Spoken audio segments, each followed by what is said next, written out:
ایک بادشاہ تھا بڑا فرحت پسند. آج کل جیسے ہمارے اب مثال کے لیے کہہ رہا ہوں جیسے ہمارے 2 نمبر قسم کے پیر ہیں. بادشاہ نے باز پالا ہوا تھا تو فرحت کے لیے باز سے جو ہے وہ کھیلا کرتا تھا, باز اڑایا کرتا تھا. آج پیروں نے یہ کام پکڑ لیا. 2 نمبر قسم کے شریعت محمدیہ کا مذاق اڑایا جا رہا ہے. اور جی کتے رکھ کر کتے لڑائے جا رہے ہیں, میلوں پہ جی کبوتر اڑائے جا رہے ہیں. تو بادشاہ کا باز تھا, ایک دن اڑتا کمزوری کی وجہ سے یا کسی اور مرض کی وجہ سے, کسی بھی وجہ سے وہ گر گیا. تو گرا ایک بڑھیا کے, اور ایسی بڑھیا کہ جس کا کوئی واسطہ ہی نہیں تھا باز کے.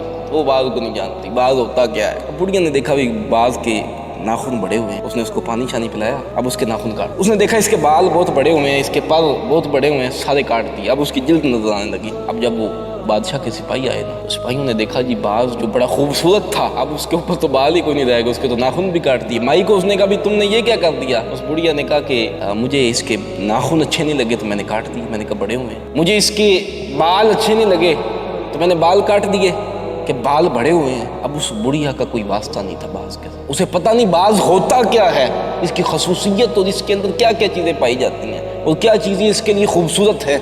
کچھ ایسے ہی بے علم اور علم سے محروم قسم کے مفکرین, یہ مولانا روم نے لکھا کہ مفکرین جو آج کے دور میں اٹھے اور انہوں نے باتیں کی, کوئی اٹھ کے اسلام پر ادھر سے اٹھ کے کہتا جی آپ نمازیں پڑھیں باقی آپ سود بھی کھائیں اور دکانداری تو بغیر جھوٹ کے چل ہی نہیں سکتے, اور کوئی کہے گا جی آپ نمازیں بھی چھوڑیں بس اللہ اللہ کریں اللہ بڑا بخش دیں. تو بھائی ان کے لیے ایک یہی بات ہے کہ جس طرح مولانا روم نے یہ پیغام دیا, تو بات یہی ہے کہ یا تو اسلام پہ چلنا سیکھیں تو یا اسلام کا نام ہی